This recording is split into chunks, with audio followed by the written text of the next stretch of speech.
wrapping up part 4 of this series that we've been in called What to Do When You Don't Know What to Do. And it doesn't matter who you are, where you've come from, where you're going in life. Every single one of us face decisions where the right choice isn't always obvious. Sometimes we like to think that maybe we could categorize most of the choices in our life by asking just the question, is it right or is it wrong? But so many of the choices, in fact, I would argue that most of the choices that you're going to make in your life don't fit inside the is it right or is it wrong category. That some of the choices, they can't be defined by just asking, is it morally right or wrong for me to do this?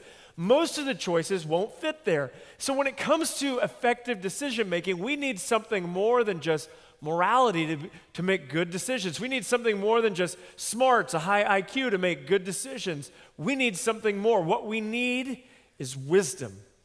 Because so many of life's decisions just don't fit in the moral categories. And so many of you, you're facing decisions like this. Decisions like, should we sell our house? Should we buy a new house? Should we move into that house? Or what should we sell our house for? Or should we have another child? Should we adopt a child? What about decisions that you make when it comes to elderly parents? Some of you, your parents are getting up there in age and you're trying to figure out what you're going to do for them, how you're going to take care of them, and how does that relate with your siblings, and how do they feel about it, and what are they going to pitch in, and are you going to be the responsible one, or how is all this going to work, and all that kind of stuff that just comes into play with so many of life's decisions that just, again, they don't fit in the moral categories. And whether you're sitting here today facing a decision like this right now or not, all of us face these kinds of decisions regularly, and what we need is something more than just morality, something more than just smarts. What we need is wisdom. And as we've looked through this series, what we've been saying is this,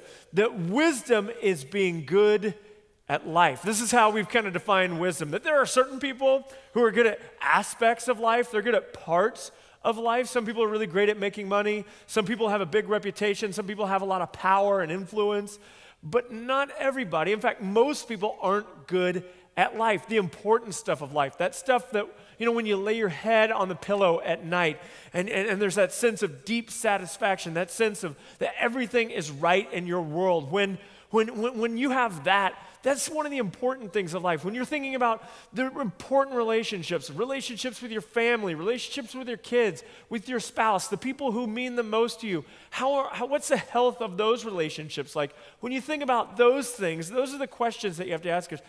Am I good at life? And wisdom is this ability to be good not just at aspects of life, not just parts of life, but to be good at the important stuff of life. All the things of life that come together to make for a happy and successful and satisfied life. And so this is what we've been looking at, is how do you become wise? How do you make wise decisions? And last week we looked at this huge principle that has just an incredible implications as to the kinds of decisions that we make. And it's this, that your decisions don't just affect the here and the now. The outcomes of your decisions aren't just immediate, but that they set you on a course. They put you on a trajectory. In fact, we said it like this, and maybe you remember this little rhyme that we came up with for last week. It goes like this: the choices we make are like roads that we take. Some lead to life and some lead to death. The choices we make are like roads or paths that we take. Some lead to life and some lead to death. And here's what we found, is that our choices are leading us somewhere. Your choices are leading you somewhere. Your choices don't just affect what you do, they affect who you become. And that's huge. When you think about that, that should change the way you make choices. Because what we should do is we should look at every choice, we should filter all of our choices through this question: who is this choice making me? Who am I becoming as a result of this decision? And so last week I gave you a couple of practical questions just to kind of determine whether or not your choices were leading you down a good path, a path towards life, or a path towards death. And I gave you a couple of practical questions that you could just kind of filter all of your decisions through. The first one was this: can it wait? Can it wait? Can that financial decision that you're working on right now, can it wait? Can that relationship wait? Here's what I've noticed, and you may have noticed this too, that so many of the times when we get ourselves into trouble, so much of the time when we make bad decisions, it's because we've made decisions that can't wait. We have to jump into it now. We have to go now. We have to spend that money now. I have to get in that relationship now. It has to be right now. It can't wait. And what I found is that when I can't wait on a decision, it's usually a bad decision. Some of you, you might be in a relationship issue, right now where somebody around you is just saying, hey, you might need to push pause on this, or you might be feeling like you need to push pause, but the person that you're in a relationship with feels like, no, this can't wait. We've got to push forward on this. We've got to move forward. Now is the time. Or maybe it's a financial decision where it's like you want this thing so bad, and maybe someone around you is saying, hey, you might just push pause. You might just wait, and it can't wait. Chances are, if it can't wait, it's not a good decision. So that was the first question that we kind of looked at last week. Is this to filter for all of your decisions, all of your opportunities, every invitation that you get, filtering all of those things through that question? Can it wait? The second one is this: is it good for we, not just good for me? Is it good for we, not just good for me? Again, so often the bad decisions that we make, they're centered on us. It's for our own pleasure, our own desires, the things we want. We choose us first. And so often we make choices that we think are good for us but hurt the people around us. And what we realized last week was this: that the good choices in life aren't just good for you, but they're good for the people around you. And if you want to make good, wise choices, the wise decision will always be the one that's good for both you and the people around you, not just good for you. So when you're asking, is this the right decision or the wrong decision, one of the things that you can use as a filter is just to ask yourself, okay, is it good for we, or is this just good for me? So last week we started to kind of try and get this in really practical terms so that you could just begin filtering your decisions through all of this. And I want to continue that theme this week by looking at what I think is maybe the most critical factor when it comes to making wise decisions. In fact, this is a factor that so many of us, we have a tendency to ignore, we have a tendency to overlook, to just jump right past, to kind of skip right past, because remember what I said last week is this: no one can lie to you better than you can lie to yourself. You can talk yourself into or out of just about anything. You know that to be true. And so this is one of those factors that we have a tendency to overlook, to skip right past and just move right beyond it. But this is a huge factor when it comes to making wise decisions. And we kind of come to this, we kind of get a taste of this or an idea of what this is all about when we read in Ecclesiastes. Solomon, if you've been tracking with us for the past 3 weeks or so, you know that we've been looking at words written by Solomon. Solomon was this wise king. He was the third king in Israel's history, and he was said to be the wisest man who ever lived. In fact, other kings and queens and people of influence would send their wise people to Solomon so that they could learn from Solomon and his incredible wisdom. And he wrote this book of Proverbs, which, anybody still reading through the book of Proverbs one chapter a day? Many of you, awesome. Well, we've been reading through the book of Proverbs one chapter a day. Takes you 10 minutes to do. You can jump along and join us if you'd like to. But we've been reading through that. That was written by Solomon, and it was written as a manual for young people who wanted to become wise. And so Solomon wrote Proverbs, but at the end of his life, he wrote this book called Ecclesiastes. And Ecclesiastes is kind of reflections on all the decisions that Solomon had made in his life. And it's kind of written from this cynical place. One of the things that I've noticed is that the older you get, sometimes you see things with more clarity. You see things as they really are. And Solomon, he's at the end of his life, and he's looking back on all the decisions that he's made, and he's looking at them with kind of a cynical eye. And so maybe you're here and you'd say, you're kind of cynical. You kind of have a cynical outlook. Maybe somebody's told you that, or you just feel that way, or maybe you're cynical about church. Solomon was too. So you ought to read the book of Ecclesiastes just to kind of see where he was coming from. But in Ecclesiastes chapter 3, he writes this really beautiful, it's just a really beautiful section of verses that are, it's like this poetry.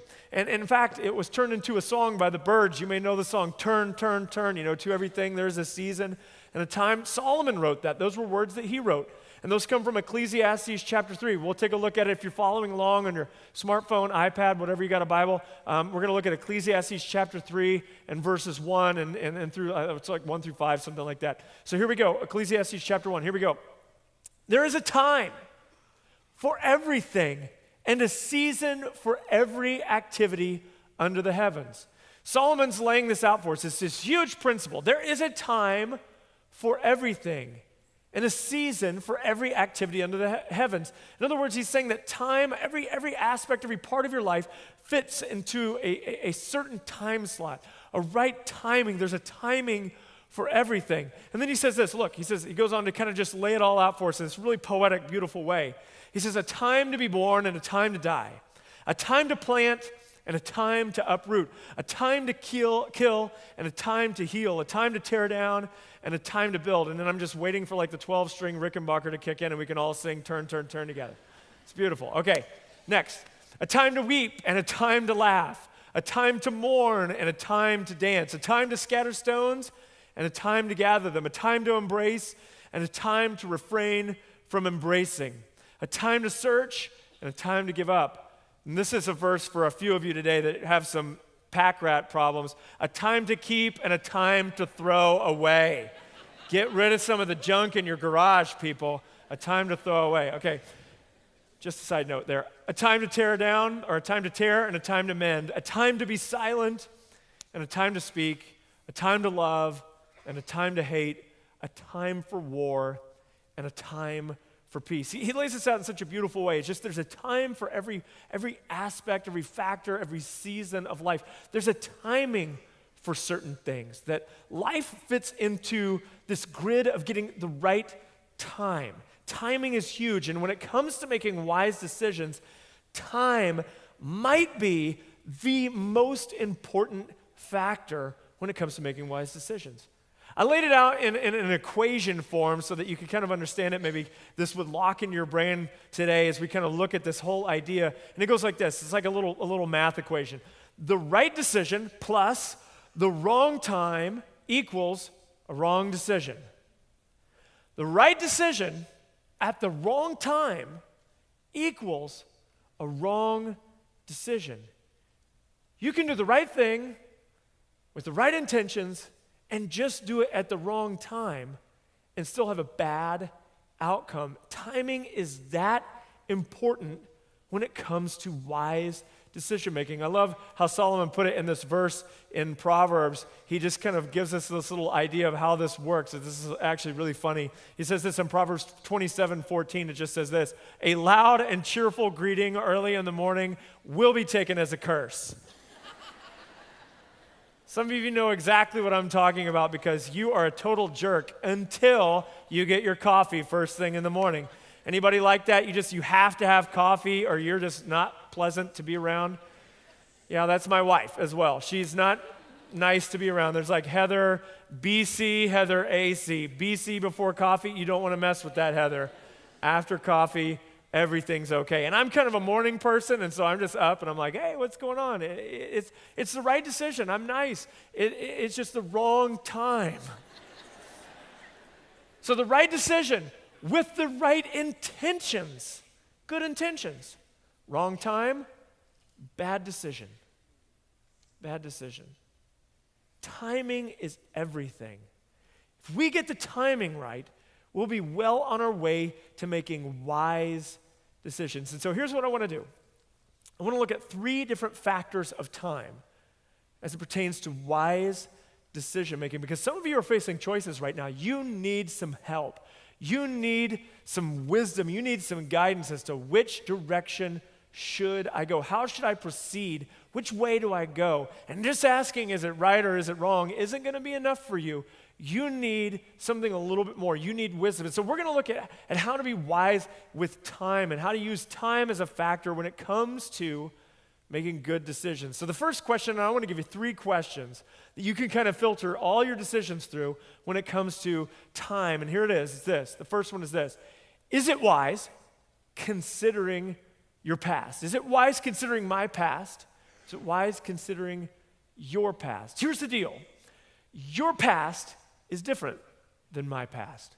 Your past experience is not the same as my past experience. There's things that you've been through that I have not been through, and things I have been through that you have not been through that are going to dictate whether or not a certain decision is wise. And so often when it comes to making decisions, we don't ask, is it wise considering our past? We just ask, is it wrong?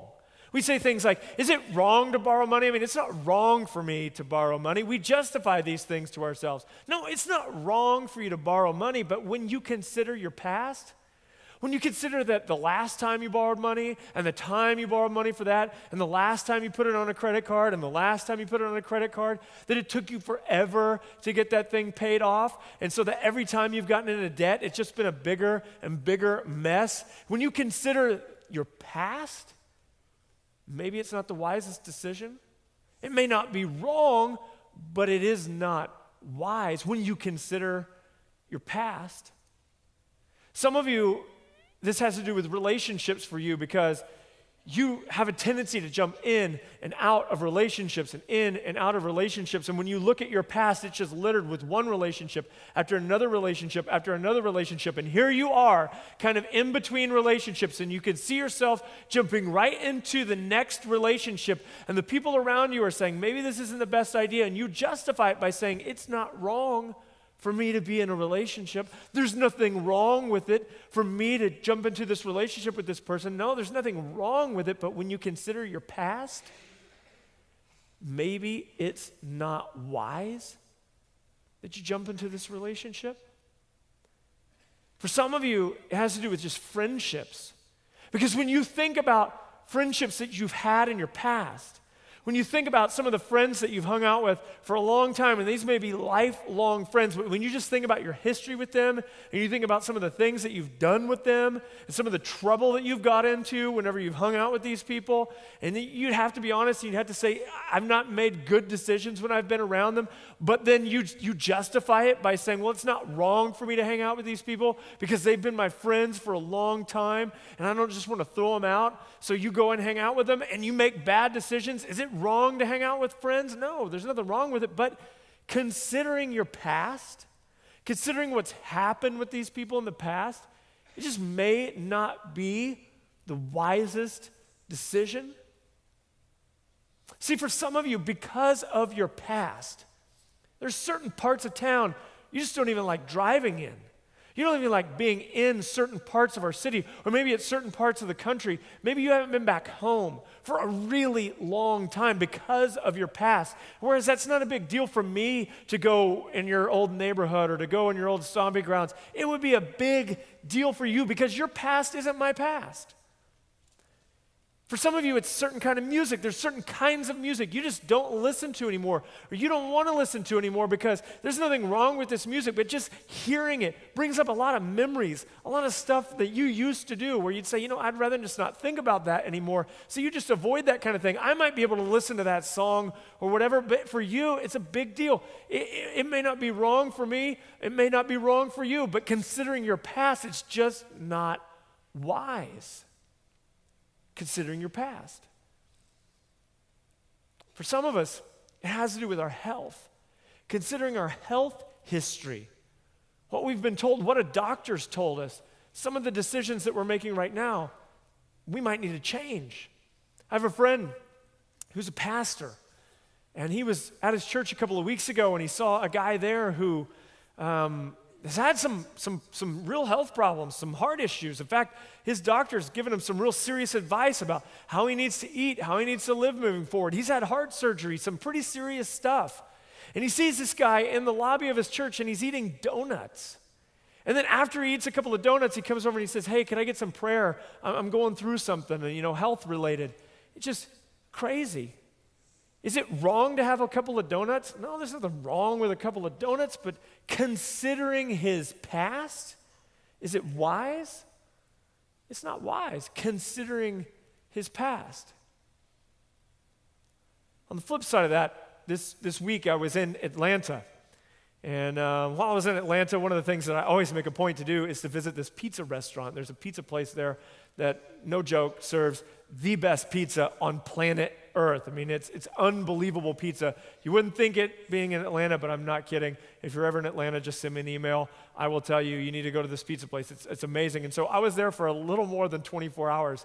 And in that 24 hours, I was able to eat there twice.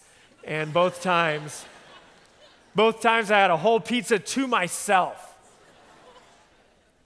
Is it wrong? No, it's not wrong. Is it wise? Well, considering the fact that I have been exercising quite a lot and I eat healthy most days, it's not an unwise necessarily decision. We could debate about that or not, but my past isn't your past. Whereas some of you, you've been to the doctor recently, and it might not be that wise for you to make the same decision. See what I'm saying? Your past is different than my past. So what decision are you going to make considering your past experience? What decision? The second question that you have to ask yourself is this: is it wise considering your present? What's going on right now in your life? And is the decision that you're making, is it wise considering what's happening in your life right now? Because see, you just got married. And yeah, you have that job opportunity that you could take, which is going to mean you're going to have to travel and be gone 3 and 4 days a week, and it's going to pay you really well. But is it a wise choice just considering that you just got married, or considering that you just had kids? Is it wise considering your present circumstances? See, there's a lot of things that aren't wrong, but when you take into account what's happening right now, they may not be wise. For some of you, it has to do with just financial choices. You know, maybe you just had kids and it's a financial choice. You know, you're going to go out and buy a boat or a sports car, and you just had kids. It's nothing wrong with having a sports car, but is it wise to buy a 2-seater car just considering you just had kids? I've done that. I had to learn this lesson. It's stupid. I know, I should have known. Like, no one ever told me you don't buy a sports car when you've just had kids, but I didn't know, so I did. And here I am. It's a stupid decision. It wasn't wise considering my present reality, what's happening right now. Here's another one. This is just something that's a personal conviction, or something that we kind of hold as a staff kind of cultural conviction here at Church on the Move. Something that I would just recommend that you adopt this principle, because I think it's good for all of us. But considering the fact that you're married right now, it's not good for you to ride in a car with someone of the opposite sex alone. Not good to go to lunch alone with someone from the opposite sex. Just considering that you're married, is anything wrong with having a lunch with someone or a dinner with somebody who's, you're not married to, who's of the opposite sex? No, there's nothing wrong with it. And that's how we justify it. Well, there's nothing wrong. We didn't do anything, but is it wise just considering that you're married now? Is that wise? It's not wise. It might not be wrong, but it's not wise. So you can make a wreck of your life not really doing anything wrong, just not making wise decisions. So let me just give you another little piece of advice. So often, the things that happen in your life, and some of you, you've been here, when you look at some of the shipwreck moments of your life where you say, man, I just totally, the whole ship went down, my life crashed hard at a certain point in your life. When that happened, you'd have to say that the decisions that led you to that place were not wise. They might not have been wrong, but they weren't wise. And all those unwise decisions led you to a place where you were able to make a really wrong decision just because you made a lot of unwise decisions before you made that wrong decision. Some of you, it's an issue of just things that are happening in your life. Maybe you're in school and you've got a big final that's coming up. And yeah, you've always taken that trip with your friends at that time of year. And yeah, it's kind of like a tradition, and you've always gone and you're really looking forward to it. But you've got this final coming up. And yeah, there's nothing wrong about going on a trip with your friends. But when you consider what's happening right now, what's coming up right now, is it wise? It's not wise. See, here's what I've noticed about wise people. Wise people understand their current season of life. Wise people know that life comes in seasons, that there are times where, you're pushing forward and times where you're pulling back, where there's times where you're in a season of discipline. I'm not talking about whipping yourself on the back or any weird stuff like that. I'm just talking about you're in a season of, financial discipline, you're saving, you're in a season of discipline health-wise, or some other discipline that you're in, or maybe there's a time where it's just a season of, pushing forward, doing something new, trying something. There's seasons of transition. There's all kinds of different seasons in life. And wise people are able to define their current season and live within their current season. Some of you, you're in a season of discipline. You've been saying to yourself, you know what, we're going to buckle down. We're going to really watch our spending. And then an opportunity comes along to buy something, and you really want to buy it. And so the wrestling match begins. Well, is it really wrong? I mean, there's nothing wrong with it to buy this. I can't say that it's wrong, but when you just consider the season that you're in right now, is it wise? No, it is not wise.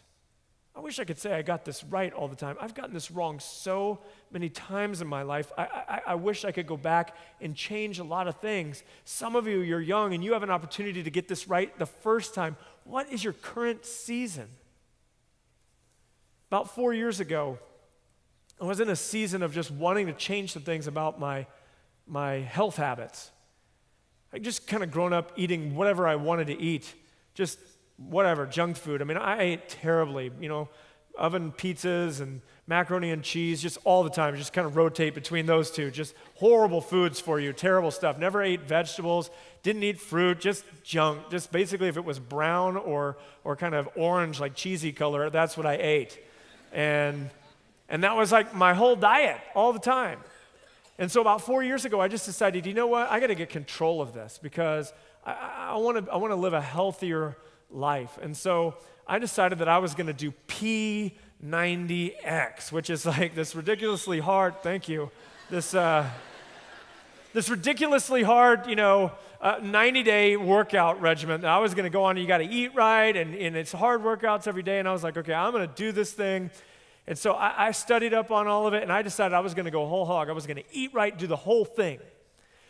So we get about 3 weeks in, and we're scheduled to go on vacation to Disneyland. Yeah, the land of terrible food for you, it's not easy to eat healthy there. And so I had this decision to make.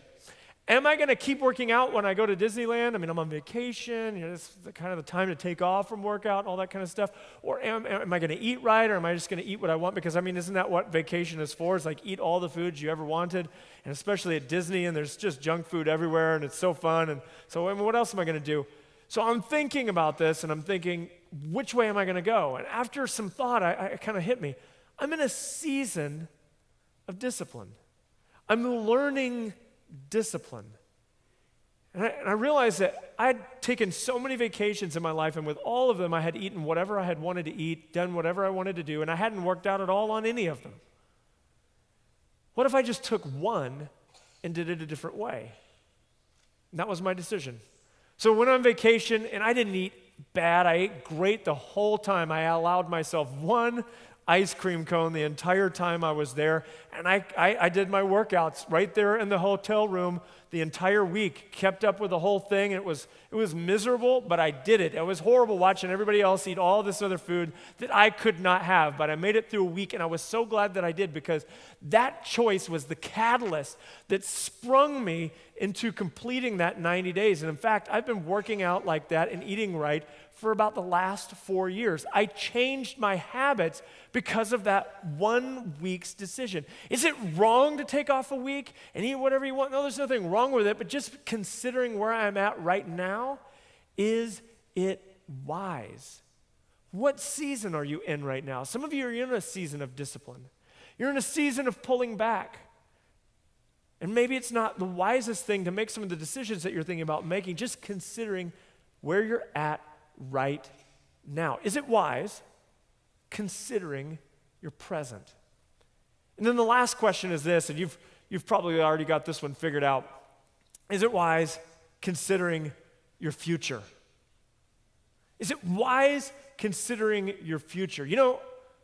This is a really disturbing trend that we see in our country today, really all over the world, and it's this. We mortgage our future for a little bit of pleasure right now. So many of us are going into debt against our hopes and our future hopes and our future dreams, just to get a little bit of what we're after right now. We're giving up so much of our future for just a little bit of pleasure right now. I heard this recently. I thought this was really, really smart when it comes to the idea of pleasure. Someone said that with all pleasure, there comes a price. You have to pay a price for any kind of pleasure. And he said, but with real pleasure, you pay the price in advance. With false pleasure, you pay it after. And do you know what I've noticed? That when you pay for it after, you always pay way, way more than you should. Some of you, you've been through this. You know exactly what I'm talking about. You chose pleasure now, but the cost that was associated with that choice for right now wasn't worth it. Some of you are in financial situations that you wish you could get out of, that is crushing you. It's hurting your marriage. It's hurting your relationships. It's keeping you up at night. It's difficult for you because you made choices for pleasure right now. You mortgaged your future so that you could have a little bit of pleasure right here, right now. And you're in debt up to your ears and you wish that you could get out of it. Some of you, this has to do with your health. You've deferred your health. You've said, you know what, I'm going to mortgage my future. I'm going to eat what I want right now, how I want. I'm going to live what I want to, and I'm not going to care about it. And you're not even thinking about the future consequences of some of the decisions that you're making. You're giving up your future hopes and dreams, time you could have with your kids and your family and the people who mean the most to you so you can enjoy a little bit right now. We're mortgaging our futures for a little bit of pleasure right now. Some of us, this has to do with just disciplining our kids or the lack thereof because you don't want to discipline your kids because you're afraid it will affect your relationship with them. You're afraid they won't like you as much if you discipline your kids now. And you think that it's going to give you a great relationship with them down the road when in fact just the opposite will happen. You're mortgaging your future relationship with your kids for a little bit of what you perceive to be pleasure right now, and it's not worth it. Some of us are mortgaging our very ability to connect with people in an intimate way, connect with a spouse in the future in an intimate way because we're harboring this porn habit right now. And it brings us a little bit of pleasure right now, but you're sacrificing the very thing you want, which is intimacy with someone else. You're putting that at arm's length. You're pushing it further and further away. In fact, you're making yourself less capable of intimacy. Science is proving this over and over again, that porn leads to a struggle with intimacy in people. You're pushing the very thing you want most away. You're saying, I don't really care about my future. What I care about is right here, right now. I just want a little bit of pleasure right here, right now. Don't care what it costs me in the future. It's not wise. It's wrong. It's not wise considering your future. We're making decisions that are not wise right now that are hurting us in the future. And some of you, you're dealing with this. You have this habit. It's a hidden habit of yours. You don't want to tell anybody about it because you're ashamed of it. Can I just encourage you for a second?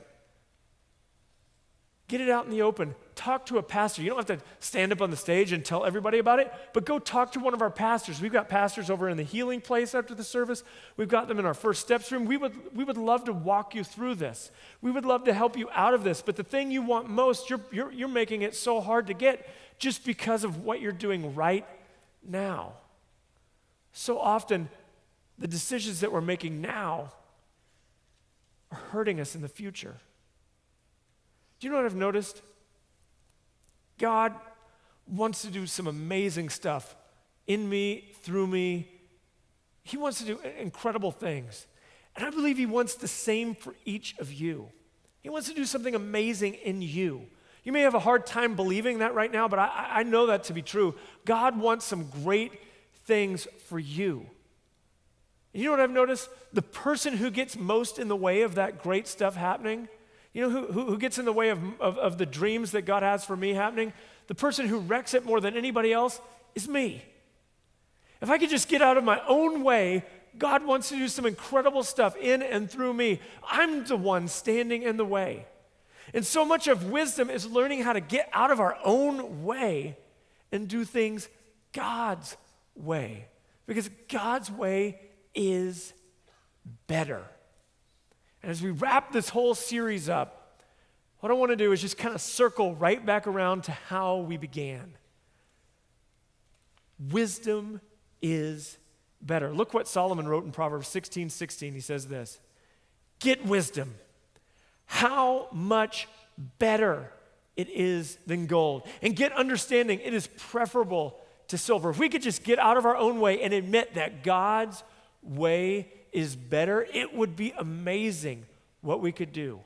It would be amazing what would happen in our church. It would be amazing what would happen in your business. It would be amazing what would happen in your marriage. If you could just get out of your way, your own way, get out of your own way and let God do what God wants to do in your life. If you would just follow what it is that he has for you. If you just say, all right, I'm done trying it my way doesn't work, I'm going to do it God's way. If we could just own up to the fact that wisdom is better.